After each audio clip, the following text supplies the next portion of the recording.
Evening, everybody. Even though I'm not in attendance tonight, my name is Ben Stallman. I'm the best man, and I'll be there tomorrow. It has been my pleasure to watch Steve and Anna's relationship continue to this point, to where we are, to where they are right now. And so as a token of my gratitude, and as I know the rest of the wedding party has a very similar story with Steve and Anna respectively for the groomsmen and bridesmaids, we wanted to put something together to just express how much we love them, how much we treasure them in our lives, and how excited we are for them. So from all of us and all of our hearts to you, Steve and Anna, here you go, from the wedding party. I've known her my entire life, and our moms were best friends pretty much growing up their entire lives almost. I first met Steve at an undisclosed location. I can tell you it was in Colorado.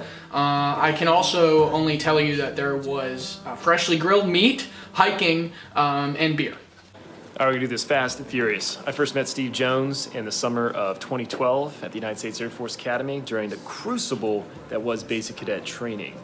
We were in Flying Tigers together. So there's probably only 349 days where Anna didn't know me. Got to know him more through playing indoor soccer, different activities outside of Young Life, and then really got to know him as he kicked a penalty kick into the side of my head. I met Steve multiple times, but we really became friends when we developed a shared hatred for engineering mechanics. I first met Anna at Iowa State. She was actually the first friend that I made. My roommate wasn't around when I moved in, so I wandered next door and sat on the carpet and said, "Hey, what's up? I'm Sydney," and I just didn't leave. Steve, once upon a time, there were two little lost puppies in a world full of wolves. These little lost puppies really didn't have any friends, but they wanted friends and they wanted to love life and play all the time. So they went on this retreat called the Dooley Retreat. And there they went around, they did their thing, and then late that Saturday night, they met each other on a train track. And these two little lost puppies found best friends. And on that train track is where my story gets derailed. If Steve were an animal, he would definitely be a water buffalo, because just like how everyone needs a water buffalo, thanks Larry, everyone needs somebody like Steve in their lives. If Steve were an animal, he would be a majestic water buffalo struggling his way up to the top of Mount Kilimanjaro. Keep drinking your ginger tea, bud. He'd probably be either a unicorn because she's extremely unique, or a monkey because of all the funny faces and weird sounds that she makes. If Anna was an animal, she would definitely be a sloth with ADHD. And I say that because she likes to lounge around a lot, especially on my couch, and watch a lot of reruns of Say Yes to the Dress for hours.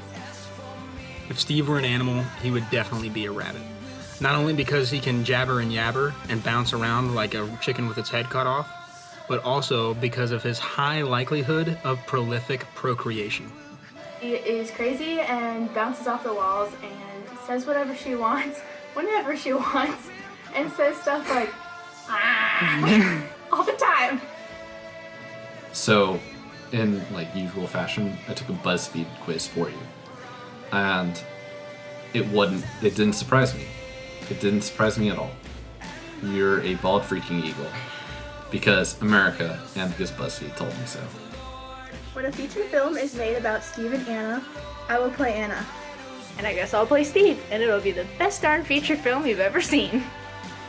The lead, Steve, is going to be played by Norwegian actor Bjorn Jorgensen. Either him or one of the people from Jersey Shore, because that's what everyone from New Jersey's like, right? Anna will be played by whoever played Anna. I think it was Kristen Bell in Frozen. In a featured film about Steve and Anna's life, Anna would obviously be played by Keira Knightley, and Steve would be played by Ryan Reynolds. But not for his looks, for the dad jokes. How many kids will they have? Well, they're gonna need at least enough to get one drafted by the Phillies. As another beautiful specimen already pointed out, Steve has a likeness to rabbits. And it wouldn't be my surprise if in, let's say, the next decade, Steve were to produce 16 children? Yeah, something about that number just seems right, so right. Anna wants 6 kids, as far as I know, and it sounds like Steve maybe wants 4, but so maybe they'll compromise with 5. How many kids do I think Steve and Anna are gonna have? I wanna say 16, but that's fiscally irresponsible, so I'm gonna go with 11. Steve, I love you, man. You're probably gonna have 3 kids. 2 of them are gonna be boys. You're gonna love that. One's gonna be this little girl that you're gonna spoil the crap out of. But you're gonna realize that you need more excuses for dad jokes. So you're also gonna adopt some kids. Where will Steve be in 10 years? Honestly, I see Steve in 10 years opening a micro brewery / distillery / It's hard to tell where Steve and Anna will be located exactly in 10 years, but I see them with a house and some kids. outdoor recreation center / guided tours company. And a cabinet, a big cabinet full of coffee and tea, and then probably their house will be decorated with planes, and cool pictures of all their travels together. Imagine REI with more hipsters, if you can, and just a little bit more alcohol. That's the kind of business I see Steve opening. For Steve, Anna would probably still be on my couch in 5 or 20 or 100 years from now. In 10 years, I see Anna and Steve as goat herders somewhere in the Rocky Mountains. Without Anna, 5 years from now, Steve would probably be a struggling musician playing for rent money in local coffee houses. 20 years from now, probably the same thing, only he's blind. Steve, in 10 years, I really wouldn't be surprised if you were wandering around Argentina, playing guitar. You got Anna with you, both of you probably smoking weed, maybe a little bit. You probably haven't showered in 10 days, but you're loving life. Steve, Emily and I have some amazing marriage advice for you. The appropriate pun to dad joke ratio is about 3-2. With this ratio, you will have a long and happy marriage. Food's almost ready, but I'd just like to remind Anna and you that tonight and in life together, that you should keep things salty AF, and particularly tonight, you should just go ahead and send it. Congrats to you both. Love you, bud. Well, guys, I'm not sure how qualified I am to offer any advice for a long and happy marriage, seeing as I'm not married. The only ring I've got is thanks to a 4-year abusive relationship with an institution, but I'm gonna try. Steve, I wrote this down from a service we were both at from Woodman Valley Chapel probably 6 years ago. Real quick, I'm gonna leave you with this. How to love well. Love is sacrificial, generous, it's active, and it confirms.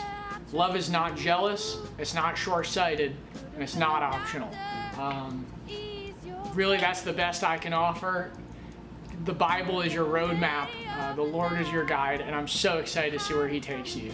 Congratulations, guys. I love you. Or a little girl at show and tell, but I chose you. I chose you.